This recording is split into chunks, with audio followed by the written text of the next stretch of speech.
Yes, it looks like we are live, ladies and gentlemen. Welcome back to our weekly Master UFO Action Plan and 53 Challenge webinar series.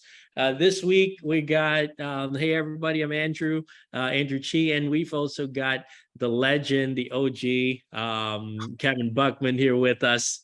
And, we're going to be talking about growing leadership. As we're halfway, over halfway into the 53 challenge, would like to commend all of you and continuing to stay focused and stay the course. Huge shout out to all of our leaderboard representatives, folks that have made it onto the worldwide leaderboard. Folks like Emily Pinedo on for sponsorship, or Michelle Liu from Singapore, or Ann C. Tan from Malaysia. Shout out to William and Alexandra Cummings, Carmen Ames, Julie Lancito, Annie Vidal, Beth and Pip Black, Melissa Missler. Huge congratulations to all of you for continuing to stay focused and stay the course with our five different targets, focus areas with the 53 challenge. Let's keep at it and keep growing. Now, tonight we are going to spend some time to talk about growing leadership. And Kevin, I am honored, privileged, and blessed to have this conversation with you, because you are, I remember when I was new in the business, Kevin, we looked up to you, like for that leadership. You and the corporate team have led by example, continue, regardless of whichever organizations we got started in. We all knew we had one source that we could always count on, and that was the Market America corporate team. So thanks for taking the time to be with us here tonight, Kevin, and it's an honor to spend the evening with you. Well, I appreciate that, Andrew. Leadership, this really is like my favorite topic, simply because, our whole business model is predicated on how well we do, how well we develop tiers of leadership. Okay. JR shared with me 27 years ago. He said one of the very first goals and objectives of a leader, okay, of an organization or a team in Market America is to get leaders to be in the team to be able to lead itself. Okay, that's the goal and objective. In other words, that's where the sustainability comes in. Okay, where we sustain our business ongoing. Okay, where we don't have to be the issue. We don't have to be there all the time. But that's going to be that'll be determined based on how well we develop tiers of leadership. In other words, we need more people, okay, being able to lead organizations and get them to do what, we need them to do so they succeed. Because if they succeed, they'll continue doing what they do. Right. And really, Andrew, there's only really four things we do.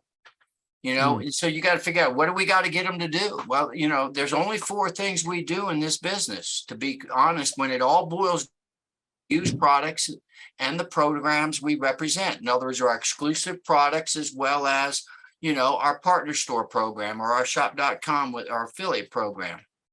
Okay. The second is we sell products and programs we represent. In other words, we sell these products. Not only are we products of the product, but we sell these products, okay, to non-members of the org, but to increase sales versus us. Hold on. Yeah. The old unstable. Instead of us doing it all, okay, we need to create leverage. Okay. So that's important. So we have to expand our sales and distribution team to give ourselves access to additional markets. Okay. And the education is just so that we can sell product and expand our organization. So we have to get that done. That's it. I I really like how we have these results producing activities clearly laid out. What I think, is the difference between like a good producer and a strong leader or a powerful leader is that a good producer may be able to do these four things on a consistent basis, but a leader is able to get, entire organizations doing these four things all together. And that really is the key to building a strong, sustainable, and a successful unfranchised business. Yeah, I mean, I'm, everybody know, I've been doing this for 30 years, and I can just share an example. I've seen example after example where, people, people may rise to a certain pin level, okay? But, that pin level is extremely vulnerable, okay? Okay, it's very vulnerable if there are not tiers of leadership that have been developed where people are also growing, okay, with you, okay, or with that, where I've seen in the past where people reached some, very significant pin levels, but they don't have any tiers of leadership underneath them. Okay, they got nobody leading. It's all dependent on them. Mhm. Okay, what they really created was an expensive job. Right. So what ends up happening is, with those tiers of leadership, you lose your leverage, okay, and it's weak, and what will happen is it will deteriorate. Right. So it's critical. It's critical. I always tell people the very first goal and objective in the business, taking JR's, statement to me 27 years ago, that, that your first objective is to get one person on your left and another person on your right making more money than you.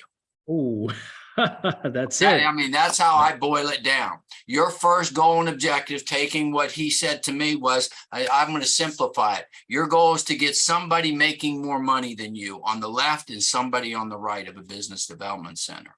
Right. That's beautiful. And we talk about this a lot. But leadership is the ability of an individual to influence and guide. So leadership really is influence, and nothing more, nothing less like that. I think according to John C. Maxwell, he believes the same thing as well, which is so what we need to think about, like in stepping into a role of leadership, is how do we maintain positive influence with the people on our team, and how do we continue to influence our partners to do the right thing. So it involves, sometimes it involves making some difficult decisions, and also continuing to build confidence around your team by articulating the clear direction and the clear vision of where we're going. I think that's an important piece of leadership. Mhm. Yeah, and everybody needs to realize that, when you belong to a team, or you're part of a team or an organization, whether you realize it or not, okay, you're influencing someone. Right. Believe it or not, you're influencing. Everybody's watching everybody else. So I mean, you may think, well, I'm only a coordinator in the business. I received my first commission, but and I'm sitting in a convention or at a local seminar or whatever like that, and I've got people to the left of me, people to the right of me, people in front of me, people behind me. Okay, whether you realize it or not, influencing people. People are watching you. Are they paying attention? Is that person, are you taking notes? Are you doing this? Are you doing that? People need to realize they are in a leadership role with respect to this definition, because they're influencing people. Now, as a leader, you want to make sure that the people that are in your organization are leading your other people, or influencing, if you will, doing the right things. So, if you let your people show up late habitually, and it's okay, to chlorings, to this, to that, everybody's going to start to do the same thing, regardless of what you say. Okay. Right. So the thing is I always tell everybody, you are a leader right from the get-go, right? From as soon as you sponsor someone, or as soon as you attend a meeting training, they don't know you from Adam. Hmm. So, Wow. you need to be thinking about, am I exhibiting the behavior, the actions that I would want my team or Hmm. my business partners to exhibit and influence others? Okay. And, Right. now we're getting into culture. Right. Okay, organizational culture. But great leaders know how to do both. They got to inspire people. Okay, hopefully that people are already inspired and motivated internally. But every now and then you got to keep that momentum. You got to keep reminding them what their why is, the sense of purpose. Right. Okay. And the things that they've declared that would inspire and motivate them to go through the result and execute and implement the tasks and activities, so that the leader can achieve their goals and at the same time the followers goals. Because if Right. you don't if you don't get the followers goals, put them first, Mhm. okay, you're not going to achieve yours. Right. That's absolutely beautiful, Kevin. And I got a question for you. As I think back of we have there in bold, the leaders know how to inspire people. But when you think back to when you started your journey as an unfranchised owner, what were some of the ways that you got inspired? I was thinking, I know for me, the big inspiring things were the things that stuck with me were the stories that you, Dennis, JR, and Elizabeth, and all the big leaders continued to share, because those were those values, those lessons, they stick with you more than when somebody tells you, breaks it down with the how to. But nothing quite inspired me as much as watching the corporate team work 10 times harder than everybody else. And that was truly inspiring to watch. But what were some of the things that inspired you when you started? Well, I mean, number one, my own into my own my I had a why, a very strong why. Mm. Okay, why I was doing this business. It inspired me and motivated me to do whatever it took. Right. Okay, I mean, you hear that, it's a cliche. If you could have anything you want in the world, what would you do to get it? Oh, I'll do whatever it takes. Well, that's for 90% of people, it's a big lie. Okay, Right. because they don't. Okay. But the thing is I truly did. Right. And and I believe that, Elizabeth, the pioneer, the people in the very beginning, nothing. And, I mean, everybody experienced very negative things happen to them constantly. It was tough. But the Mm. thing is that we were inspired and motivated because we all had our own individual desperate why, Right. sense of purpose, and we were willing to achieve. And the organizational structure, the associated compensation plan, I knew it would work if we could get products, goods, and services that actually did what they said they did, and people would come back and repeat buy them. So and what other inspired me was JR really believed, Mm. okay, in what he was doing. Okay, really believed in what he was doing, and that was inspirational. Of course, Dennis, and the other thing is relationships. It's like anything else. It's like a war. You're in war with somebody. You're really experiencing hardships collectively together, and there's a bond that's created. And so Right. what was very inspirational was how everybody cared about one another. So we created that relationship. It was like 12 bricks in Right. JR's foundation in the very beginning, or 15, Mm. and the thing is that's cement. That's what the strength of the relationship, which was the cement that kept those bricks in place long enough to start putting more and more bricks. Right. Just watching that was it was great to be part of people that were so committed and dedicated to do what they needed to do to achieve what they really needed to achieve for their own personal gain. Right. And I got to say, it's great to be among people like that today. Oh, in yeah. is Oh, absolutely yeah. I inspiring. see it. I tell you, I see it all the time. It's, and I tell you, it is so rewarding to see people succeed and demonstrate that, it, it, the business works if you work it, Yeah.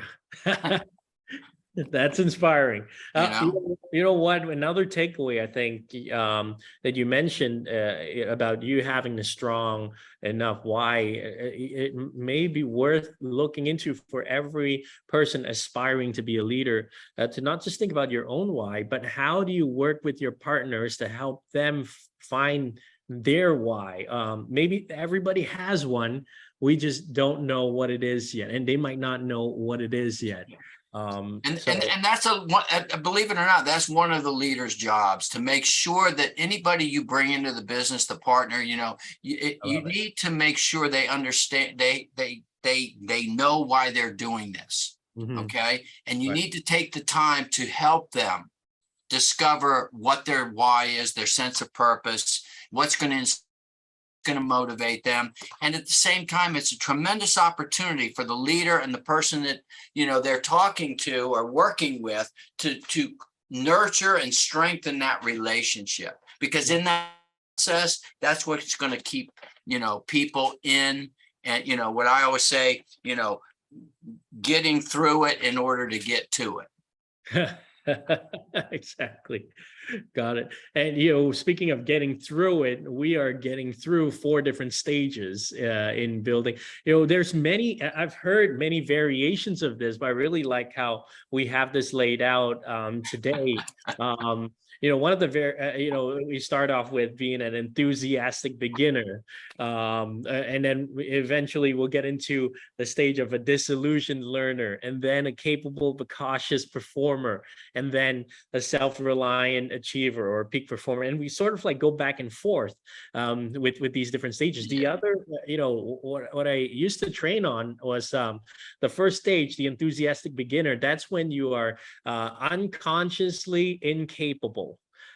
Meaning you have, you're thinking you know what to do, you're thinking you know how to do it, but you have no idea. You didn't know that you didn't know anything. And that's where JR says sometimes people don't know what they don't know, right? Yeah. And then we get into the disillusioned learner, where we may have fell a couple of times, and then that's where we become consciously incapable, where you are absolutely certain that you have no idea what you're doing. That's where we learn seriously. And then we get into attending trainings and learning from different teams, different partners, different leaders. We get to a point where we're the cautious but capable performer. That's where we are consciously capable, where we've got to think about it, but if we give it enough thought, we can carry out the tasks more Mhm. often than not successfully. And then we do that enough, we'll get into the peak performer, or the unconsciously capable, meaning you don't even have to think about it, and everything you say is coming out properly. You know exactly what to do with your business on the back end. You know which report to look at. You know how to talk to a prospect. You're automatically getting new names and adding that to your possibilities list. That's where you're a self-reliant Right. achiever, and when you're doing all the results producing activities. So Kevin, talk to us a little bit about the difference between confidence and competence, because we Well, deal with this. when we first bring somebody in the business, we want them, we want them to be the next Andrew Chee, Jim Winkler, Elizabeth Weber, Joanne Shee, Johnny Wong, Janice Lind. I mean, we want that so bad. We Mhm. want that person to be, and that person has confidence, and they're not trying to, but they don't understand. They're really speaking to us, based on what we want. Okay. What Right. we want. And we've got to be careful. You've got to be careful, because one of the biggest mistakes we make, okay, in the business is we mistake confidence for competence. Okay. Mhm. Confidence for competence. So what'll happen is when we make that mistake, we think, they exude confidence, but we think it's competence, and it's like, oh my gosh, I've got to go now. I've got a barn burner. They're going to take off. They, boom, boom, boom. They're going to be all this great. So we just send them out there, into the street. They don't really know the rules on the road. Okay. Because then what they find out, okay, the enthusiastic beginner, what they end up finding out is, wow, not everybody's as receptive as I was. So the expectations, they expect, I did it. I expected, this makes so much sense. This is the most unbelievable thing I've ever seen. This was my area of expertise. And it's how I made a living. I said, this is a no-brainer. This is the most powerful thing I've ever seen. And I'm talking from an academic standpoint and a business standpoint. And then all of a sudden I got no, like, get away. I'm thinking, all of a sudden I became a dissolute. I'm like, whoa, wait a minute, because my expectations weren't met. I was confident, but I wasn't really competent. In other words, I didn't possess enough knowledge to know that, not everybody's going to do this. So if you think you can, that's confidence. If you do it, that's competence. So, I failed a lot in the beginning, but then I learned from those failures. And again, because of my, strong sense of why, purpose, why I wanted to do this, I just powered through it. Right. Okay? So, let's take a look at the enthusiastic beginner. Okay. This individual is excited about doing something, but has very little knowledge about how to proceed. Okay. Every single one of us, Dennis Frank started there, JR started there, I started there, every single Weber, Joanne, not one person never started here that did in the business. You're enthusiastic, you don't need you just need direction, but you don't need a lot of support. It's just tell me what to do. I'm going to go make it happen. Okay. Now, this is where, you need to be, you need to accept direction, as well as you need to be, if you are seeking a leader, okay, or if you're being a leader, you have to be able to direct, to tell. Okay, it's what to do, make them aware of what they need to do. Okay, you don't have to motivate, and they're already motivated right from the beginning. Okay, so the reason we're talking about seeking leadership or being a leader or seeking a leader is because, when I got started, I was seeking a leader. I knew nothing about the business. Okay, then when I became a leader, I have to be aware of other people are seeking leader. What are their needs? You with me? Right. What are their needs? So as a leader, you need to be aware of their needs in the quadrant 1. And at the same time, if you're seeking leadership, okay, trying to find who can give me that direction to get me where I want to go. Okay. But again, don't make the mistake of, don't mistake confidence for competence. Okay.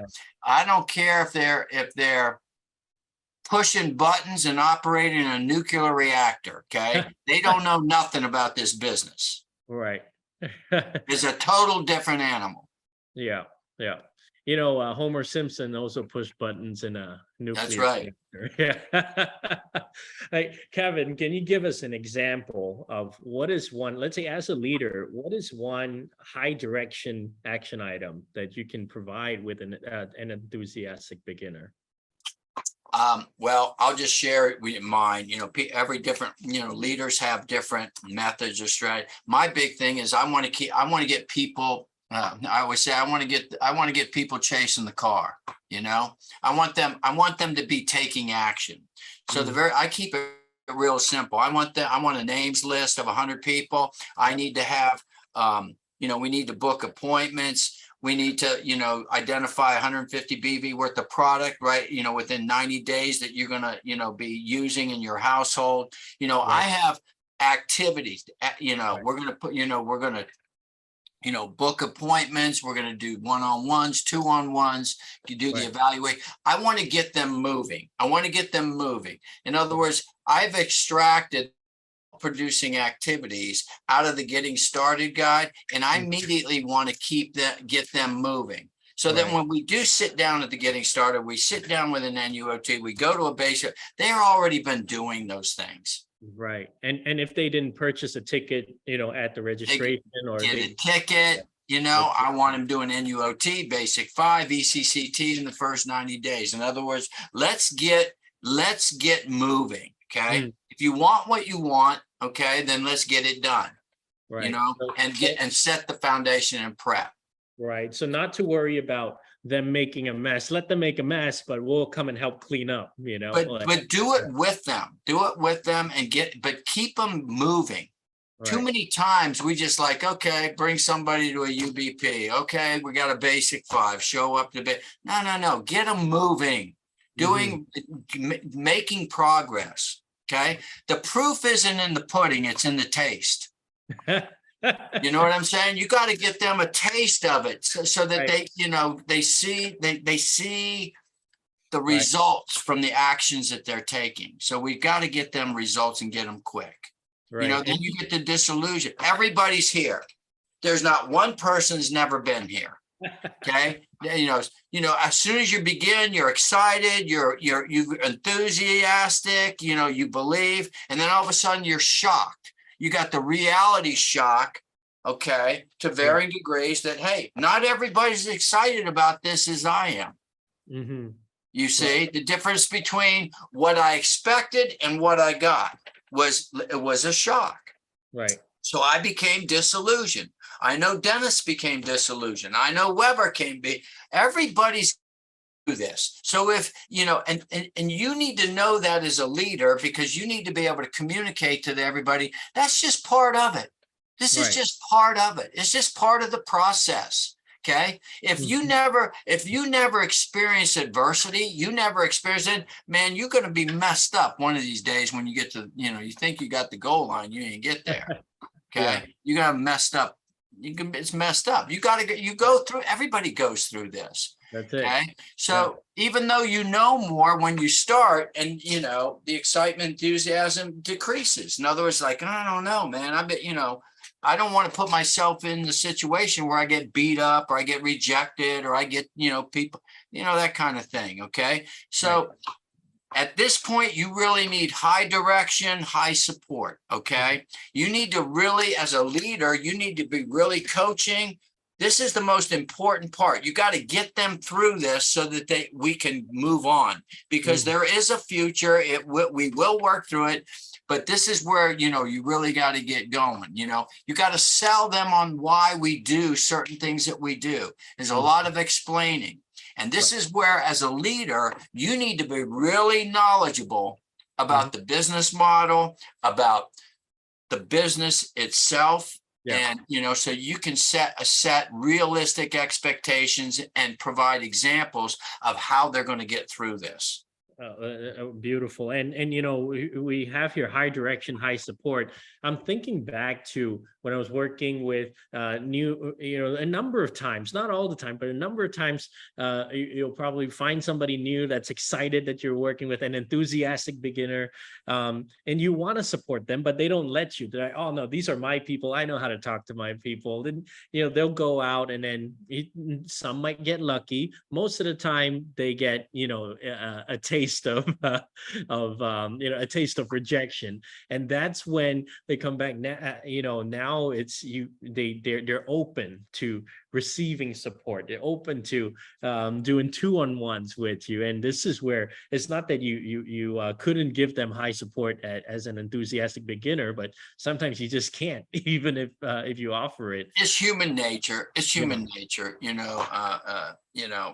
think about yourself. Okay. I always say it's amazing how smart my parents get the older I get. I'm serious, it was amazing to me. The older I got in the business, the smarter JR and Dennis became. And in the beginning, at a certain stage, I didn't know if they were all that smart. Right. But the older I got, I was like, man, this guy's turning into a genius. But it's the same thing. So true. It's the same. Here's the deal. We start off enthusiastic beginner. They're toddler. They're excited. They're 5, 6, 7 years old. Then all of a sudden they become teenagers. They think they know everything. And all of a sudden they get disillusioned because you know what? life ain't exactly like they thought it would be. But luckily, that's not where it stops. So as long, it's not just them being disillusioned, but the fact that we were all disillusioned learners. We were still committed to go for our goals because of our why, and because of that commitment, we put the work in. We attend, some events and learn from people that know what they're doing. We become capable but cautious performers. Right? Because Yeah. you've been scarred. They were scarred when they were Right. disillusioned. That's why they're cautious. But this is where you really got to be demonstrating. As a leader, you need to be with them. You need to Right. be, really give that encouragement, but make sure they're performing the activities. Hmm.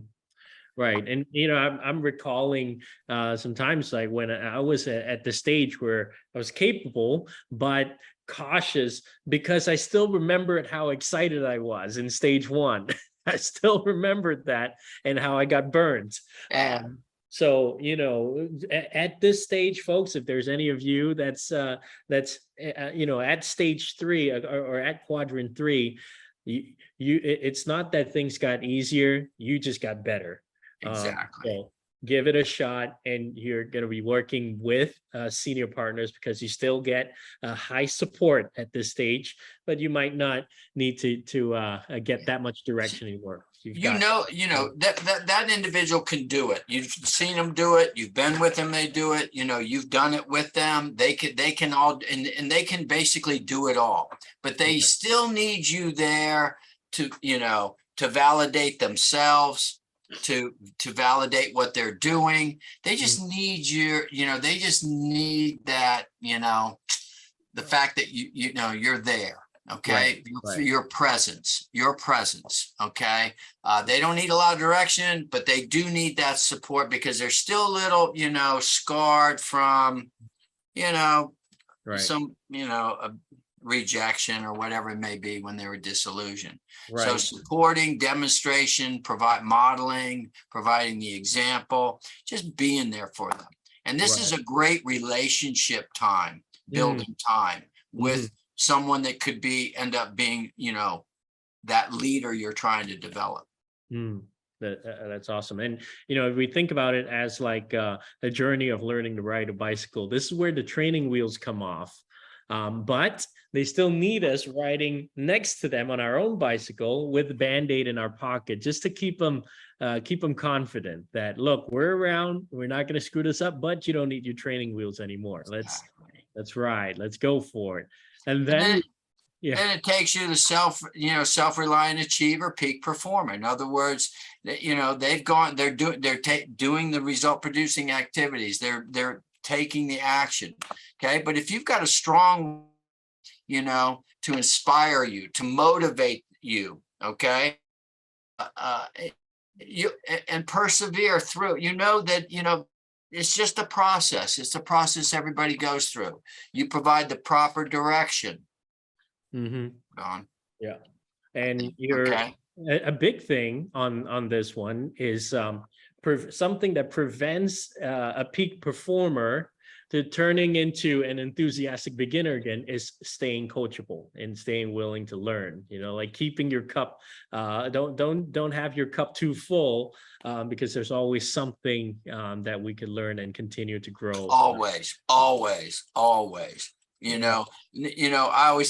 I learned something every single time that I attend an event.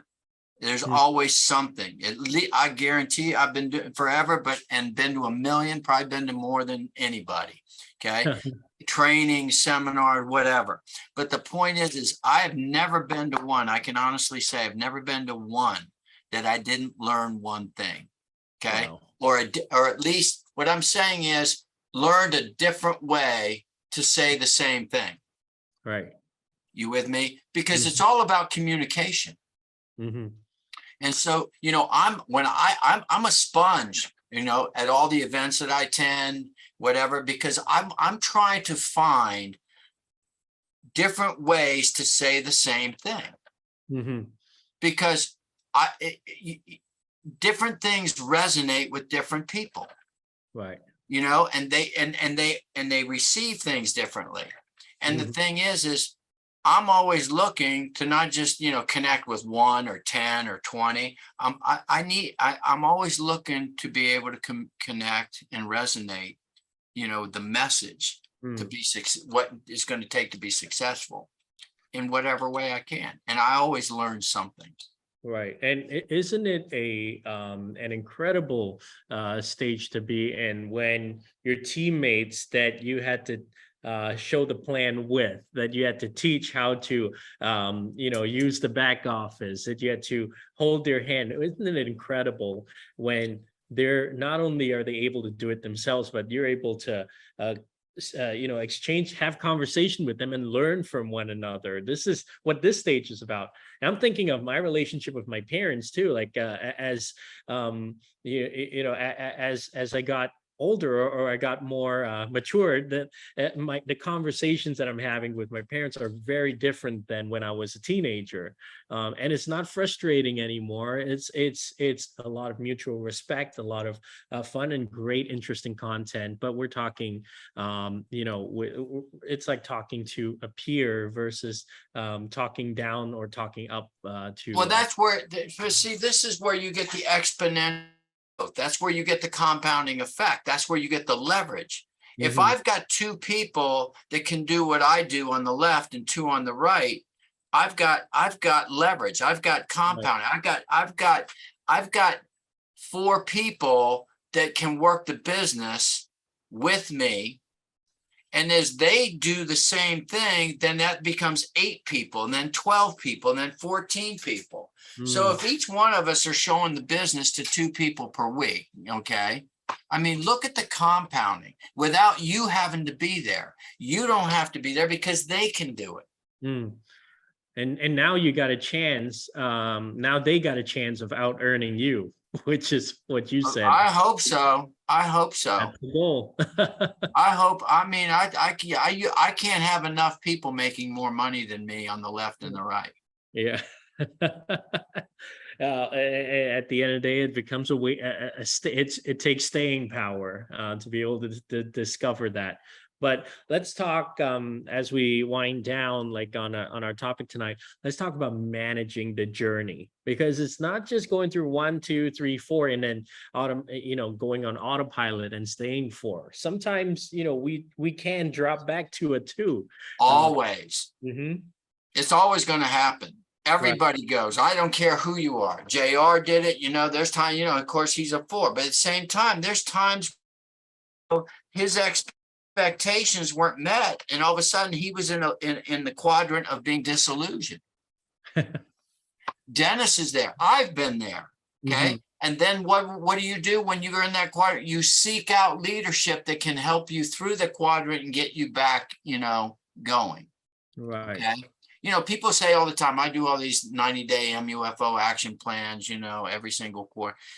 People say, oh, well, thank you for putting, no, I get as much out of it as they do. Mm. Because when they produce results, when they succeed, when they qualify as a master UFO, I get more out of it, trust me, than they do.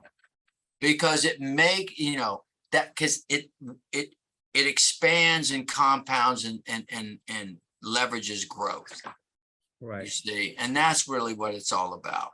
There's nothing better than brand new faces, new people hitting, senior master coordinator, professional coordinator, because these are the directors of the future. Okay. Right. And at this point, I'd like to mention the how incredibly lucky and fortunate we are to have a platform like the GMTSS, where if we all run the risk of falling back a couple of quadrants, but when that happens, we've got to make sure we're glad that we have a GMTSS that we can plug into. Oh, without a doubt. I mean, Yeah. because here's the deal. It's unlikely you're going to have one individual that supplies you with all of the leadership styles you need or what can do it. That happened to me. it started out, Dennis, he did a great job. He provided a lot. JR provided a lot, but there was times I was in a quadrant where, what they were, it just wasn't work. I needed something different. And I sought out Pam and Tony Bowling, and they provided that. They weren't in my organization. Okay. They were different line, but if it weren't for the GMTSS, I would have never had the opportunity to seek them out and gain that leadership that I needed, to get me back and moving and power and getting to, the next quadrant. Right. And one other thing, like when it's not just about taking from the GMTSS, but you also pay it back and pay it forward. I remember hanging out with Tom Holden, and he told me about how one day he just ended up on your doorstep and you took him in and you sort of coached him and trained him when he was new. And you're not financially linked with Tom, but that's the beauty of our community, our GMTSS, and and our company. It really is. Yeah. He just flew in for a week, ended up on my doorstep. I didn't know what to do with him, so But I said, what do you want to do? He said, I just want to follow you around for a week. I said, well, I got a full-time job. He says, okay, I'll just follow you around when you're building the business after your full-time job. My full-time job was in Market America at the time. Today, he was willing to do it. Yeah, and today he's an executive director, so he must have done something right, like following you around. Yeah. Well, anyways, in closing, I want to remind everybody that in order to be a good leader, you must first be a good follower. Sometimes it can be scary thinking how am I going to step into a leadership position? Don't worry about that now. Be a good follower. Follow so closely where one day we look behind us and, oh my goodness, there's people following us. Then just make sure that we're finding and following the right leader, and it is nobody's responsibility but yours to seek and find that leader. You follow and learn to set the example that you want others to follow. Kevin, you started with this. What are some of the traits that you want to see in your organization? We want to make sure that we have that in ourselves first. So it's not just about getting people to do it, but it's about leading by example. So the first person you must lead really has to start with you. You got anything else? Yeah. It's just you got to look in the mirror every single day, before, I have this thing in my condo in Taipei, and on the mirrors and the glass and everything all over my condo, it basically says, beat yesterday. Beat yesterday. It reminds me that whatever, take stock and reflect. What did you do yesterday? Right. Whatever you did yesterday, Kevin, you need to do better today. Okay. You're always trying to beat yesterday, not, keeping it simple. But so the thing is, when you look in the mirror, the people that are on my team did I do yesterday? Is it acceptable? Is that what I want my people to be doing? So the thing is, and that's where it comes in, the first person you've got to lead. You got to lead yourself. Right. You got to lead yourself. You got to be the person that you want your others, your team members to be. Right. That's it. So we're going to leave you off with these 5 signs that you're a leader. Sometimes you might be a leader and you don't know it. Sometimes you might think you're a leader, but we're missing a couple of things. And these are reminders, not just everybody, but also to ourselves. Kevin and I had a good chuckle about this before we started today. But the first sign of a leader, and let's see if we've got it. Put a 1 in the chat if you if you think you've got this. You remain calm in difficult situations, and we've had a mountain of difficult situations happen to us over the years, and they won't stop. But one thing I will proudly say is that I'm proud of the leadership of this company. Always, headstrong and steering the ship in the right direction, remaining calm in these situations. Great seeing those ones. Put a 2 in the chat if you think you've got this or your leaders got this. People look to you for guidance, and I'm gonna put 100 2s for Kevin, because he's the guy we all go to when we need some guidance. Put a 3 in the chat, folks, when if you think you've got this. You know exactly when you need to lead and when you need to listen. We talked about being coachable earlier, even if you're a peak performer, but there's a lot of things you can learn from the next generation in the genealogy. It's not whether there is or isn't anything to learn. It's just whether we are wise enough to know when it is time for us to lead the organization and when is it time for us to learn, listen, and keep growing from it. Number 4, put a 4 in the chat if you think you've got this one down. You don't let your ego dictate your actions, because at the end of the day, there's no place in business for unnecessarily enlarged egos, and that will do more harm than good to your organization. And put a 5 in the chat if you think you've got this one. And I think a lot of people in our company and in our community has this. You genuinely want the best for the people around you. I know, Kevin, you want the best for all of us, and I want the best for everybody here on this and everybody in this company. And I'm so excited for the future. We are stronger than ever, and we're going to push forward and move on and continue with our with JR's mission to fill an arena full of directors. So that's it. Absolutely. Great, great job, Andrew. And, everybody, it's really about, this is what imprinting and duplication is all about. Lead by example, be the, I always tell people, if you want to make a difference, you got to be the difference first. You got to be the difference. You got to be who you want your team members to be. Okay. And that becomes very simple. It's not difficult. All right. Just be the person, be the unfranchised owner, just take the actions, make sure that your people see you doing what you want them to do. Okay. And it's, everybody can be a leader. Okay. Leaders are not born.